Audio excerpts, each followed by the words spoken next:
नमस्कार दोस्तों, हमारे चैनल पर आप सबका स्वागत है। दोस्तों, आज की इस वीडियो में हम रानी अवंती बाई के बारे में जानने वाले हैं, जो भारत की एक महान वीरांगना थी, जिन्होंने 1857 की लड़ाई में मातृभूमि की रक्षा हेतु अपने प्राण न्यौछावर कर दिए थे। तो चलिए, ज़्यादा देर न करते हुए हम इस वीडियो को शुरू करते हैं। 1857 की क्रांति में रानी अवंती बाई का वही योगदान है जो रानी लक्ष्मीबाई का है, परंतु रानी अवंती बाई को इतिहास में वह स्थान नहीं मिल पाया जो रानी लक्ष्मीबाई को मिला। रानी अवंती बाई का जन्म 16 अगस्त 1831 को ग्राम मनकेणी के जमींदार राव जुझार सिंह के यहाँ हुआ था। अवंती बाई की शिक्षा दीक्षा ग्राम मनकेणी में हुई।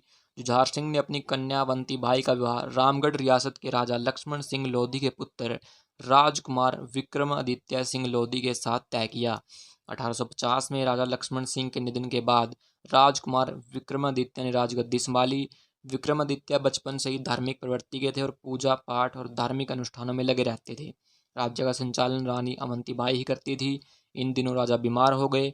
यह समाचार सुनकर अंग्रेजों ने रामगढ़ राज्य पर कोर्ट ऑफ वार्ड्स की कार्रवाई की एवं राज्य के प्रशासन के लिए सलाहकार नियुक्त कर शेख मोहम्मद और मोहम्मद अब्दुल्ला को रामगढ़ भेजा।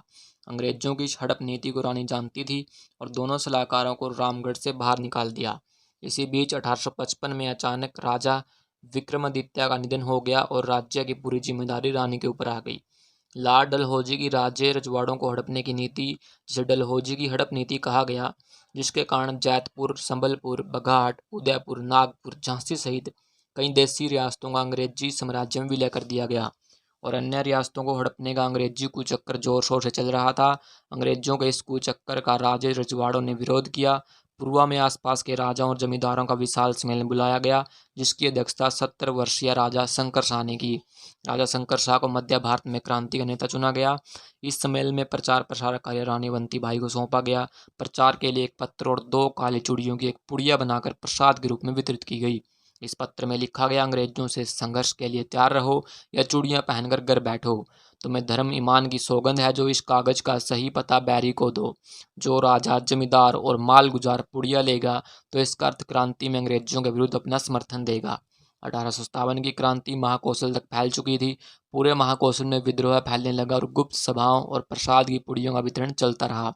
18 सितंबर को अंग्रेजों ने राजा शंकर शाह और उनके पुत्र को जबलपुर में तोपों से बांधकर उड़ा दिया। इसका राजाओं और जमींदारों ने व्यापक विरोध किया। 23 नवंबर 1857 को मंडला के पास ग्राम खेरी में अंग्रेजों और रानी अवंती बाई के बीच युद्ध हुआ, जिसमें शाहपुर और मुकास के जमींदार ने रानी का साथ दिया। इस युद्ध में अंग्रेजी सेना हार गई। इस प्रकार पूरा मंडला और रामगढ़ स्वतंत्र हो गया।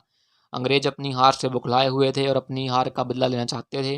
अंग्रेजों ने 15 जनवरी 1858 को गुगरी पर नियंत्रण कर लिया और मार्च 1858 को दूसरे सप्ताह में रीवा नरेश की सहायता से रामगढ़ को घेर लिया और रामगढ़ पर हमला बोल दिया।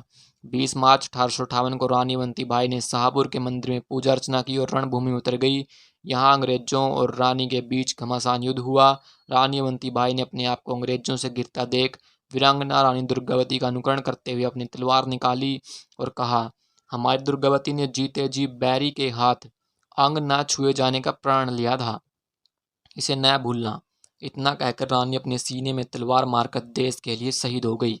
इसके बाद इस क्षेत्र में आंदोलन को दबा दिया गया और रामगढ़ में अंग्रेजों का राज हो गया।